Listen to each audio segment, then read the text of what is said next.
Hola, ¿qué tal, estimados estudiantes de décimo? Para mí es un placer poder realizar este pequeño video para intentar retroalimentar la guía número 1 de Economía y Política, que ustedes ya tienen sus notas, sus resultados.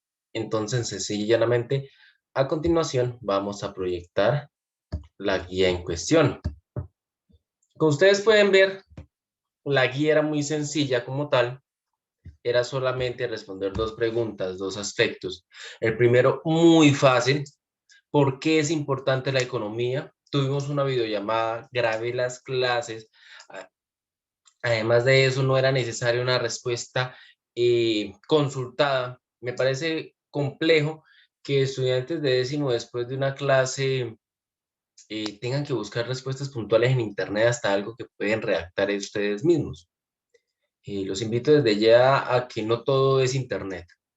Claro, el Internet es una buena fuente que nos puede guiar, nos puede explicar, complementar, si tenemos algunas dudas de lo de clase, pero aprendamos a redactar, por favor, porque no sé si habrá sido de apostas o algo. Si yo encuentro más de tres trabajos con única respuesta, son trabajos que están siendo prácticamente un plagio porque lo están rotando entre todos los estudiantes.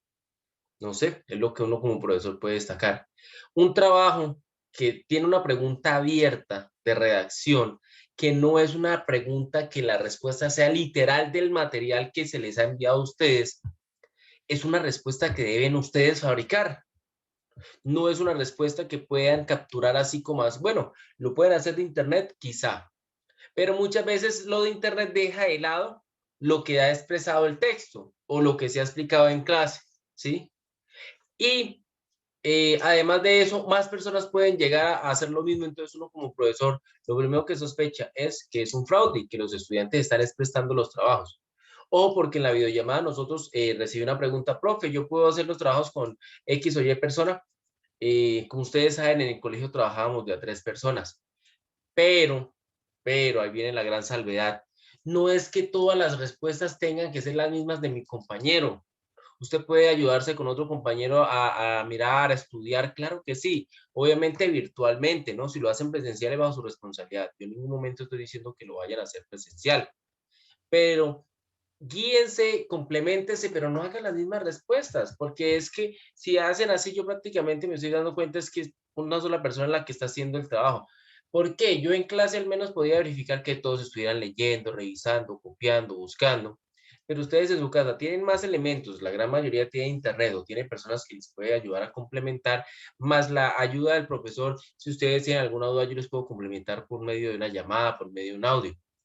Pero lo que voy es, listo, yo estudio con uno o dos compañeros y pueden como que entender el tema, sí, entre los tres estudiarlo, pero no copiar todo la misma respuesta. O sea, me parece algo muy mediocre que lo hagamos y más cuando tenemos todo el espacio, ¿sí? De pronto en clase yo les pedía que no porque tenían solo un único material, los tres estudiantes les entregaban la única y la misma copia. Eran preguntas muy, muy específicas respecto al texto, pero estas preguntas no son tan específicas solamente al texto, sino también a la temática en general y son estudiantes de décimo que ya pueden redactar preguntas en torno a conceptos básicos como la economía, que ustedes se dieron cuenta que era muy básico a partir de lo que se explicó en clase.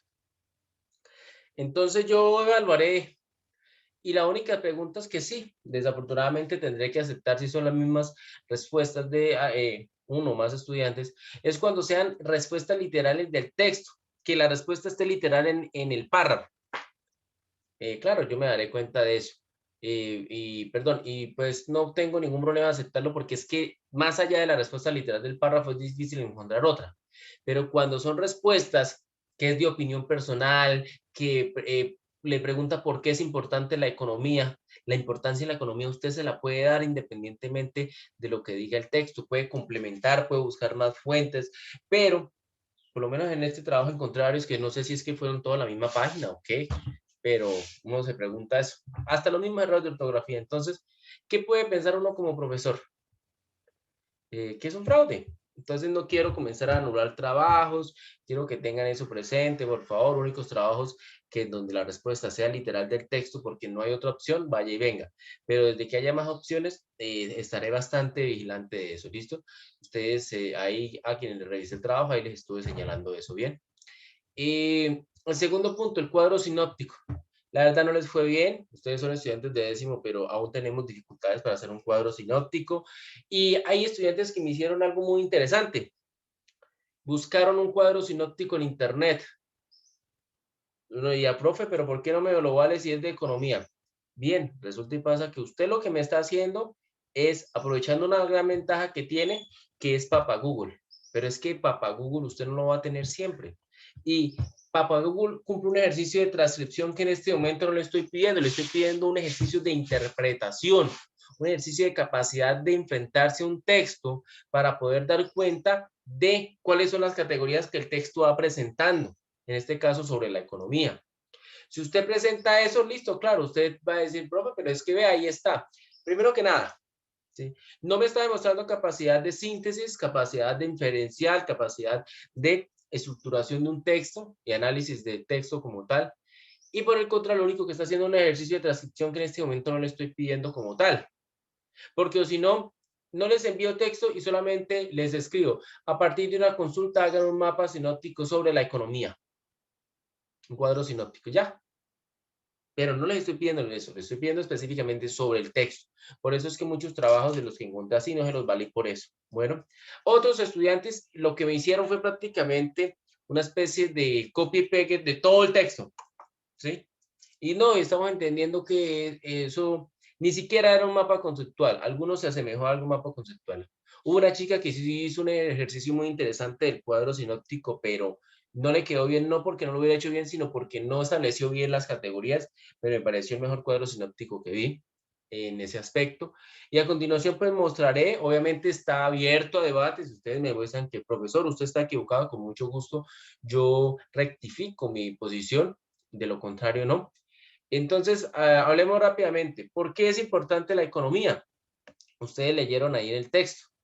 Les hice una introducción, miramos diferentes preguntas en torno económico y hay desde muchos aspectos que la economía es importante porque la economía rige nuestras vidas, rige el orden económico, político, pero hay gente como que se quedó en puntualizar esas generalidades, pero no entró a alguna profundización y por eso a algunos les valí que solamente les valí 3/4 de pregunta, a medias la pregunta, sí, por eso la valoré de 0 a 4 para que hubieran 8 puntos como tal por calificar, esa es otra cosa que quiero que tengan claro.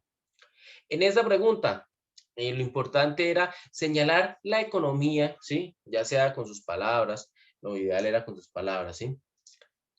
Como esta disciplina que al estudiar la administración de bienes y recursos, ¿sí? A estudiar el modo como debemos administrar nuestros recursos, es importante porque es la que nos permite hacer una apropiada distribución de nuestra riqueza o de nuestros recursos.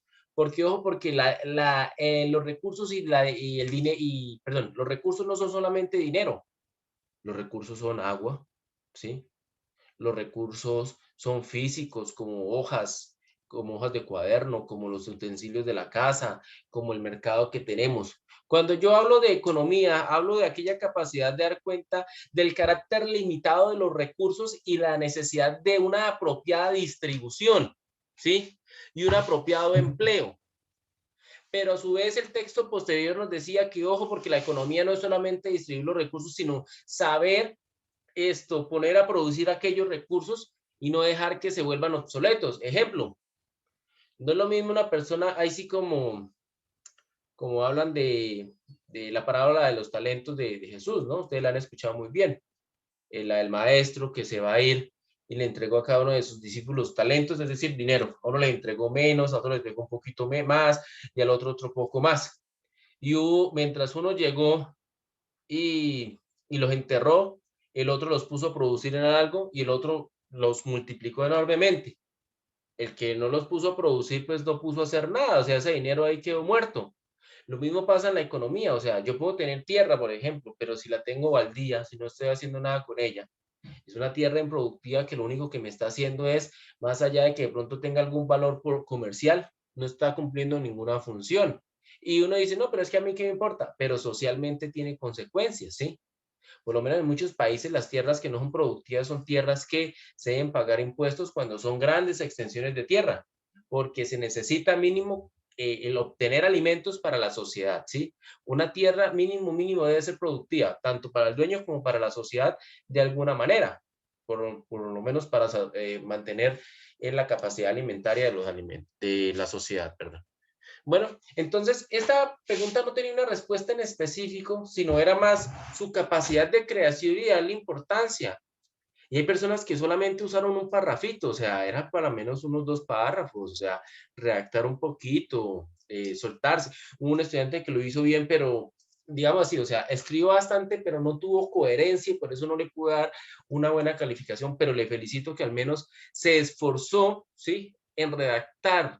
Yo necesito que ustedes como estudiantes se suelten, comiencen ya, porque es que el ejercicio de escribir nos permite desarrollar diferentes puntos de vista. Y si no somos capaces de hacerlo, después no somos capaces de enfrentarnos a diferentes puntos de vista en un texto. Bueno, bien. La segunda, el cuadro sinóptico. Para no volver a leer todo el texto, ¿sí? Y mostrarles, yo hice un cuadro sinóptico rápidamente en Excel. Obviamente, sí, no está bien presentado, esto es un borrador, pero estuve, de hecho, un conocido mío que entró a hacer un doctorado, le hice un par de cuadros sinópticos y me fue bien. Nos fue bien, ¿sí? Me pidió el favor que le ayudara con eso. Entonces, me gustó Excel como para hacer un borrador de cuadro sinóptico que ustedes pueden usar, pero ojo, aclaro algo ya. Por favor, trabajo solamente a mano, nada de Word. ¿Por qué? Claro, profe, pero es que su guía decía sí, pero es que ahora que estoy calificando directamente los PDFs, me doy cuenta que puedo calificar bien ortografía y todo eso, y ya ahorita al final del video hablo de los parámetros de presentación y lo demás de la nota. Entonces, a continuación voy a proyectar el cuadro sinóptico que hice rápido, el borrador, lo llamo borrador, ¿sí? Porque eso es lo que es. Entonces, como ustedes pueden ver, un cuadro sinóptico dentro de lo que yo he podido aprender y lo que he manejado, tiene una categoría principal. Y la temática que estábamos leyendo, recordarán en la clase, era la economía. Hay gente que me escribió ahí la introducción. No, el texto no hablaba de la introducción, de la temática de introducción, no. El título del texto era introducción, pero ¿sobre qué era la temática que hablaba en ese texto? Sobre la economía. Entonces el título es economía. Un mapa sinóptico, ¿en qué se diferencia a un mapa conceptual? Lo pongo en un ejemplo del cuerpo. Mientras el cuadro sinóptico solamente emplea, imaginemos que nuestro cuerpo es un texto, ¿sí? Nuestro cuerpo es un texto. Nuestro cuerpo tiene carne, ¿sí? Tiene unas coyunturas, son diferentes formas que le da una unidad, ¿cierto? Ustedes saben que nuestro brazo no va por allá, nuestro pie va por allá. No, todo está articulado. Un texto, un buen texto siempre es articulado también. ¿Cuál es la función? Eso escucho si joven, siempre mapa conceptual, mapa sinóptico, qué jartera. Yo no entiendo por qué no tienen más oficio. ¿Por qué los profesores les ponemos un mapa conceptual y un mapa sinóptico o un cuadro sinóptico para intentar que ustedes, o un mapa mental, por ejemplo? Es porque queremos que ustedes nos den cuenta de la estructura del texto. Es como si yo le dijera a usted, oiga, mire esa persona y mire qué partes tiene en el cuerpo. Ah, esa persona tiene una cabeza unida por un cuello, ese cuello está unido a un gran torso, luego a unos brazos que tienen brazo, antebrazo, muñeca y manos, ¿sí? Y esas cosas, pero eso es externo. Si fuera un mapa conceptual, entonces el mapa conceptual ya no entra con esas generalidades, sino el mapa conceptual entra con el cuerpo y el cuerpo lo subdivide ya como con unas categorías más específicas, ¿sí? De mayor a menor. Digámoslo, mientras, vamos a verlo así. Mientras en el texto es como si lo miraran a uno y hablaran generalidades y aspectos de uno, bla, bla, bla, y contaran que es que el pelo es de tal color, que es que su piel es de tal cosa y eso. Cuando le piden a uno un mapa conceptual o un cuadro sinóptico, es que usted logre desarrollar una estructura que muestre cuál es la articulación del texto, cómo es que está unido. En este caso, mientras el mapa conceptual mostraría las partes, ¿sí? Y las definiciones de cada parte del cuerpo, el cuadro sinóptico no entra tanto a definiciones, que es una primera gran diferencia en un mapa conceptual. Segundo, es como si en vez de hablarnos de la parte externa, ¿sí? Lo que tiene carne, el cuadro sinóptico se centrará más a señalar la articulación que une como tal y no al grueso. ¿Cómo así, profesor? Usted me está enredando. Es como si en vez de que el mapa conceptual nos hablara del brazo, que tiene carne y todo eso, el cuadro sinóptico solamente le interesa los huesitos y máximo las coyunturas que unen a esto llamado brazo. No le interesa especificar que el color de la piel es de tal cosa, que tiene o no tiene vellos esa persona, ¿sí? Que generalmente tiene X, X y Y cosas de músculos. No, el cuadro sinóptico es más específico, pero en su especificidad le permite a uno como profesor dar cuenta de algo. El estudiante sí leyó el texto y además de que entendió el texto, perdón, además de que leyó el texto, entendió cuáles eran las conexiones que se iban desarrollando en el texto. Cuando hacemos un mal cuadro sinóptico es porque no comprendimos cuál es el orden de ideas del texto, no comprendemos cómo es que están conectadas las partes, ¿sí? Así como en un hombro está conectado por ligamentos, ¿sí? Por meniscos, por músculos, eh, un texto está conectado por temáticas, por conceptos, categorías, conectores y demás cosas. Yo lo hice de esta manera, cualquier cosa ustedes me dirán si me equivoco, por favor. Entonces, en un mapa, en un cuadro sinóptico, generalmente el único concepto que sí se intenta rescatar literalmente, obviamente sin ser extenso, es el concepto de la categoría principal. Mientras la categoría principal de este cuadro sinóptico es economía, su concepto básico es este: es la ciencia social que estudia la producción, la distribución, el consumo de bienes y servicios y su administración. Ya, hasta ahí, la definición puntual. Que profe, que es que hay más información sobre la economía, que tiene diferentes ramas y no sé qué. Esa información como tal, dentro del orden de ideas del texto, no es que no sea importante, pero no es fundamental, no hace parte de la estructura fundamental que el autor estaba empleando para hablar de la economía, ¿sí? Es como un agregado, es una, oiga, sí, la economía es esto, pero también tiene estos temas, pero no es fundamental. Entonces, en esta oportunidad, para mí, yo considero que no es fundamental, por eso es que no lo creé como categoría. Después del autor haber hablado de la economía, su definición, termina el primer párrafo hablando de unos conceptos fundamentales de la economía, que son la base de la reflexión de la economía. ¿Cuál es? La escasez de los recursos y el mejor uso potencial. Quienes tomaron en cuenta el texto lo usaron, pero me voltearon la arepa. El texto viene hablando de la economía, ¿sí? Y después presenta los conceptos fundamentales y hasta el final termina hablando de la macroeconomía y la microeconomía, que es lo que vamos a ver ahorita. Y hay personas que me las colocaron al principio. Yo, pero bueno, no es que esté mal, pero es que el texto nos está presentando un desarrollo de ideas y ustedes no me están rescatando. Entonces, los dos conceptos fundamentales de la economía es la escasez de los recursos y el mejor uso potencial. Y ambos conceptos tienen una pregunta, como ustedes pueden ver. La pregunta de la escasez de los recursos es, ¿cómo utilizar los recursos escasos? Entonces, toda la reflexión en torno a cómo...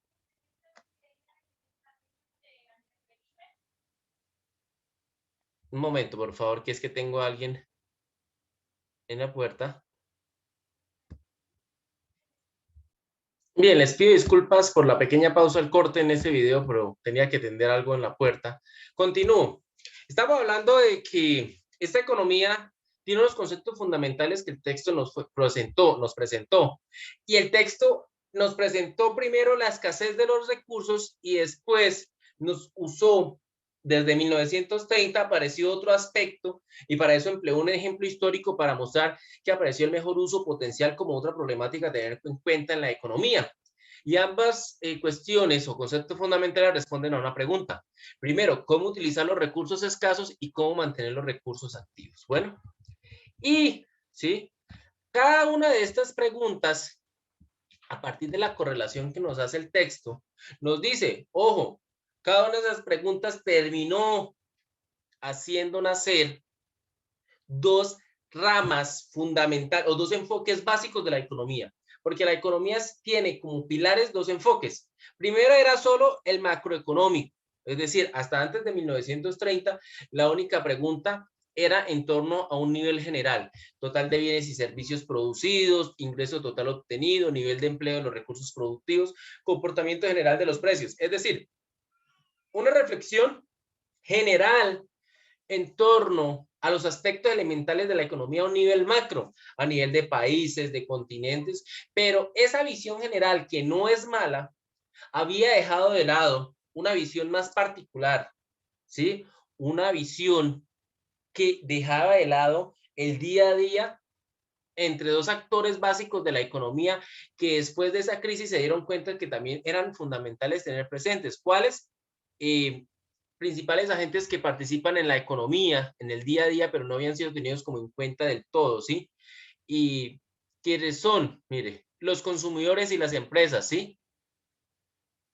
¿Por qué? Porque en la microeconomía es fundamental tener claro la distribución de la producción y el ingreso entre esos principales agentes, porque si no tienen claro eso, la economía es un ser vivo y el flujo de la producción y el ingreso entre esos principales agentes, ¿se acuerdan? El cuadrito que yo les producté donde había una rotación, ¿sí? Que el empleado vendía su mano de obra, que a cambio de eso recibía salario, que entraban los factores de producción y todo lo demás. ¿Recordarán eso?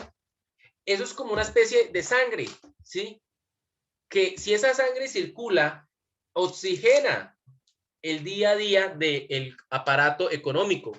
Pero si no hay una circulación apropiada entre esos bienes y recursos, ¿sí?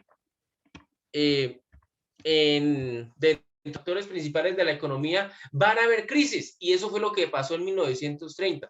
En 1930 no hubo una apropiada circulación del capital como tal, de los bienes, los recursos, los factores de producción y todo eso que ya expliqué en la clase anterior. Y hubo una crisis. ¿Ven? Entonces, como ustedes pueden ver, este es el cuadro sinóptico, ¿sí? Que yo hice, obviamente bien bonito, uno lo hace. Hay programas que le permiten hacerlo, pues me ha faltado buscarlo. No sé si en Word también le permite las llaves como tal, o a mano, como ustedes lo han hecho, que lo deben hacer a mano para poder calificar.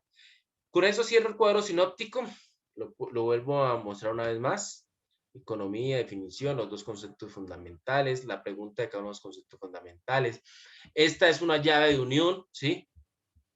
La pregunta y que dieron vida a cuál es, a la macroeconomía, la microeconomía, de qué trata la macroeconomía, la microeconomía. Y ojo que esta es una sola, solo que por extensión, esta es una llavecita que se subdivide porque dentro de la microeconomía hay una subdivisión de los principales agentes. ¿Cuáles?